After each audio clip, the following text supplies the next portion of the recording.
kita ketika berbicara tuh coba ada yang namanya tata krama. Dan etika berkomunikasi ini juga salah satu penting banget berkaitan sama branding. Kenapa? Branding itu sebenarnya bukan hanya di media sosial, tapi branding yang paling penting itu branding di kehidupan nyata. Bagaimana caranya kalian tuh memberikan branding yang bagus, image yang bagus ke masyarakat sekitar, termasuk salah satunya adalah etika berbicara.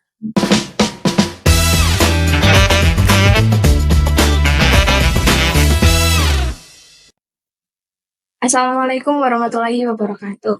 Kembali lagi di podcast Asa Bicara BEM Fakultas Ilmu Kesehatan Universitas Muhammadiyah Lamongan. Bersama saya Chandrani Soladha. Di sini saya nggak sendiri ya teman-teman. Di sini saya ditemani oleh salah satu sosok inspiratif yang dimana beliau juga salah satu winner Duta Baca Jawa Timur 2024. Langsung kita sapa saja ya bersama Mbak Afika. Bagaimana kabarnya Mbak Afika? Alhamdulillah sehat. Halo teman-teman semuanya, perkenalkan nama saya Afika Rizda Juni Afinda. Saya dari Winner Duta Baca Jawa Timur 2024. Salam kenal. Di bulan Ramadan ini, kalau boleh tahu Mbak Afika, kegiatannya apa saja? Oke, kalau bulan Ramadan ini sedikit agak longgar ya. Iya. Biasanya kan memang diundang buat speaker, kemudian menjalin program juga. Kan kita Duta Baca juga ada programnya. Terus sama palingan di rumah ngaji-ngaji gitu sih. Masya Allah sekali ya teman-teman. Oke, kali ini kita akan membahas mengenai tentang etika komunikasi dalam personal branding. Pembahasan yang mungkin bisa dibilang cukup luas dan sangat berguna bagi kita semua ya teman-teman. Kalau menurut Mbak Afika nih, etika komunikasi di lingkungan masyarakat ya Mbak, pasti banyak sekali dampak-dampak negatif positifnya. Betul. Nah, menurut Mbak Afika sendiri, apa sih dampak negatif yang ada dalam etika berbicara di masyarakat? Oke, jadi ngomongin etika berbicara, pastinya ada positif dan juga Iya, negatif. benar banget. Nah, gimana caranya kita sebagai sosok pribadi nih Iya, ngasih efek yang positif aja oke. ke orang lain. Contohnya, kita ketika berbicara tuh coba ada yang namanya tata krama. Apalagi di Jawa kan, coba bahasanya itu ditata menggunakan bahasa Jawa yang kromo, apalagi sama orang tua. Mungkin beda lagi kalau kita berbicara sama anak-anak, boleh lebih ceria, lebih ekspresif gitu. Dan etika berkomunikasi ini juga salah satu penting banget dan berkaitan sama branding. Kenapa? Branding itu sebenarnya bukan hanya di media sosial, tapi branding yang paling penting itu branding di kehidupan nyata. Iya, bener banget. Ya. Nah, yang paling penting, kita tuh jangan berfokus pada branding di media sosial, tapi gimana caranya kita fokus juga ke kehidupan sehari-hari. Karena seringkali kita tuh terfokus pada personal branding tuh udah media sosial aja gitu kan. Padahal itu yang kedua, yang pertama tuh real life, dunia nyata, itu yang paling penting. Bagaimana caranya kalian tuh memberikan branding yang bagus, image yang bagus ke masyarakat sekitar, termasuk salah satunya adalah etika berbicara. Nah, kalau ngomongin dampak negatifnya, pastinya kalau kalian ngomongnya sembarangan gitu ya, ngomong banyak kotor gitu, pasti orang-orang menganggap juga, ini orang nggak ada adab, nggak ada ilmu. Padahal menurut saya gini, kadang ada orang yang berpendidikan, tapi omongannya gelandur, kotor gitu kan. Pandangan orang pun akan berbeda. Ketika kalian berpendidikan, tapi omongan kalian kotor gitu, kalian diibaratkan seperti percuma berpendidikan tapi omongannya nggak ada. Jadi etika berkomunikasi itu penting terutama di dunia nyata. Oke, tapi nih Mbak ya, di zaman sekarang, di era sekarang ini banyak banget masalah tentang mengenai etika komunikasi, etika berbicara menggunakan bahasa-bahasa yang memiliki arti yang tidak sepantasnya. Nah, apalagi di era sekarang ini katanya Gen Alpha itu lebih bisa dibilang bicaranya lebih kotor daripada Gen Z. Nah, menurut Mbak Afika ini gimana sih? Oke, ada satu prinsip hidup aku yang aku pegang banget. Salah satunya adalah menjaga perasaan orang lain. Karena kita tuh nggak pernah tahu isi hati orang tuh seperti apa. Coba aku kasih contoh kasus. Ketika kita ngomong kasar, mungkin kita nganggapnya kayak biasa aja gitu ya, biasa aja. Bercandaan gitu ya. Kita nggak pernah tahu isi hati orang tuh kayak gimana. Coba bayangkan kalau ketika orang itu ternyata tersinggung sama kita.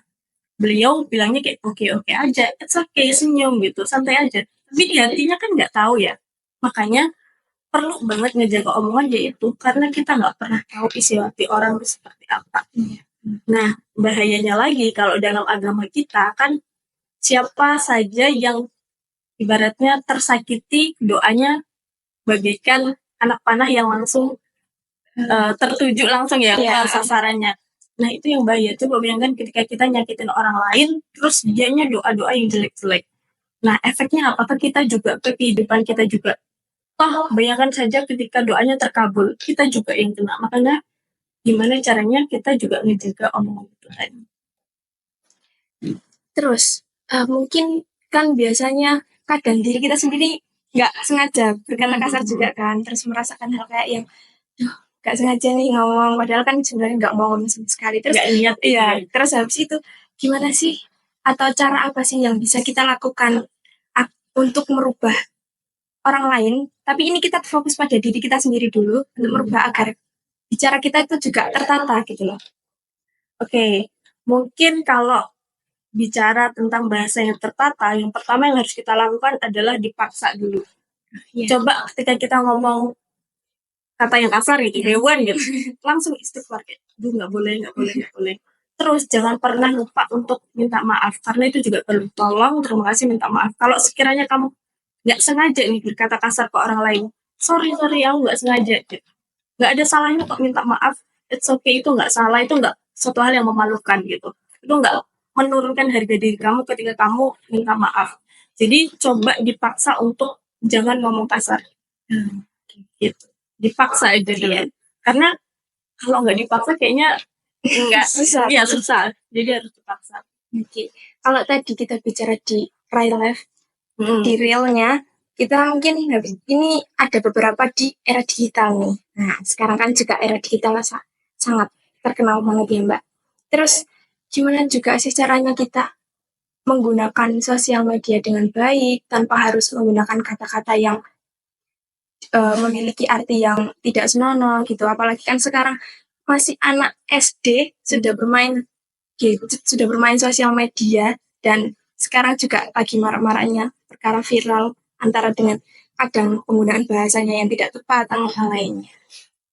Oke, jadi seringkali ketika di media sosial banyak banget loh konten kreator yang mungkin lebih viral menggunakan bahasa yang kotor. Iya, benar. kan? Iya. Tapi menurut saya sebagai orang yang berpendidikan itu kurang pantas. Iya.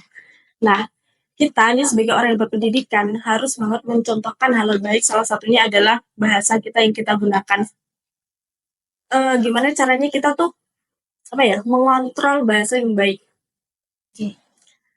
Kalau sekiranya ada bahasa yang mungkin kurang tepat gitu, ganti.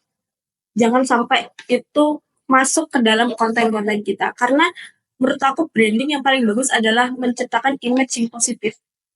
Jangan sampai kalian cuma ngejar viral aja, terus kalian ngomong kasar, jadi viral, tapi isinya nggak bermutu gitu. Iya. Jadi aku pribadi lebih baik aku nggak viral, tapi konten-konten aku bermanfaat daripada harus ngomong kasar, viral tapi nggak ada faedahnya. Terus ngomong-ngomong soal personal branding, kan pastinya juga semuanya tertuju pada diri kita sendiri, pribadi kita. Nah, bagaimana sih kita bisa menemukan personal branding diri kita yang menonjol gitu?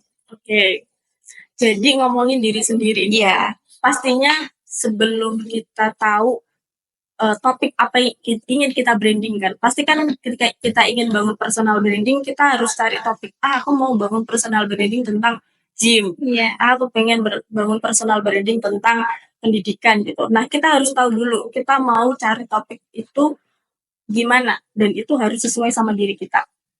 Nah, sebelum kita cari topik itu, kita harus kenali dulu diri kita. Kita tuh passionnya di mana. Jadi kita harus cari passion kita.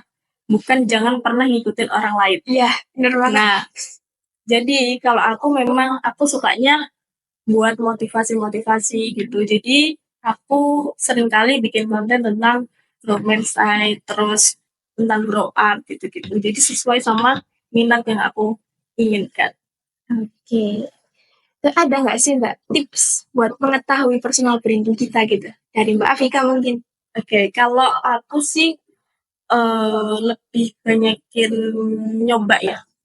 Kalau semisal aku nyoba hal ini ngerasa nggak cocok, berarti Iya. ini bukan diri aku. Oke. Kalau aku nyoba itu ngerasa cocok, oh berarti ini aku gitu. Jadi memang perlu banget banyak nyoba biar tahu diri kita tuh passionnya di mana.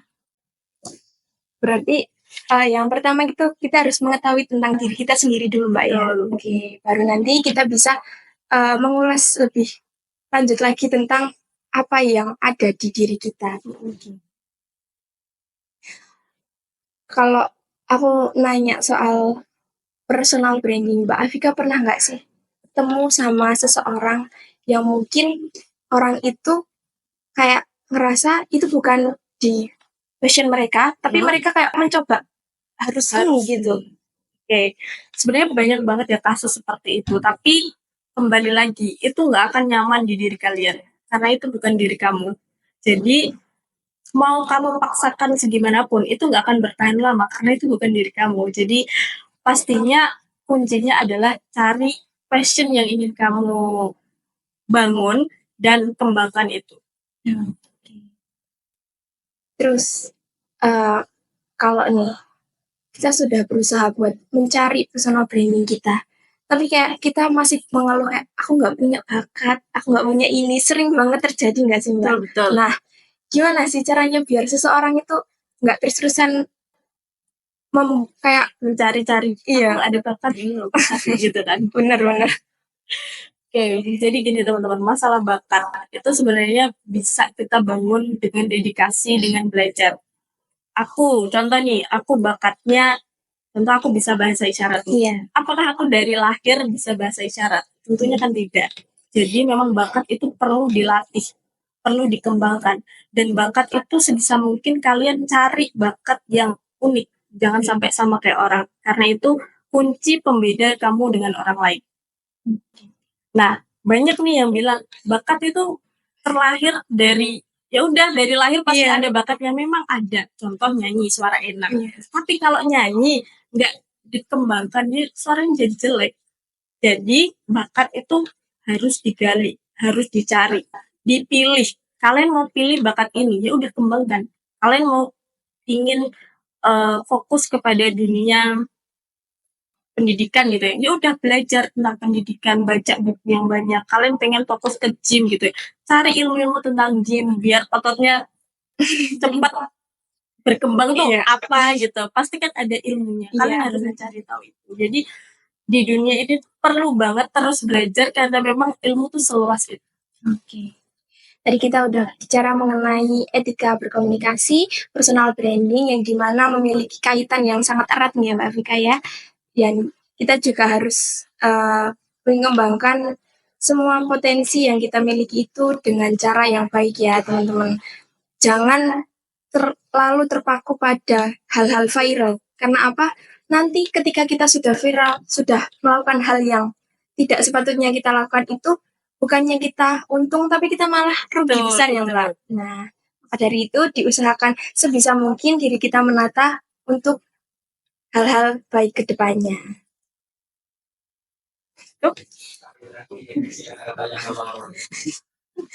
Baru memberikan lagi.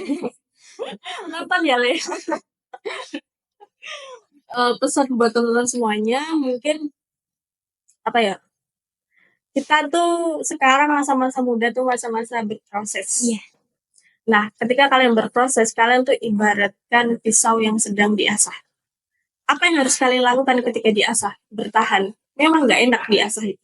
Tapi ketika kalian sudah tajam, kalian tuh bakalan bisa merabas semuanya, memotong semuanya. Jadi bertahan ketika kalian berproses. Gitu.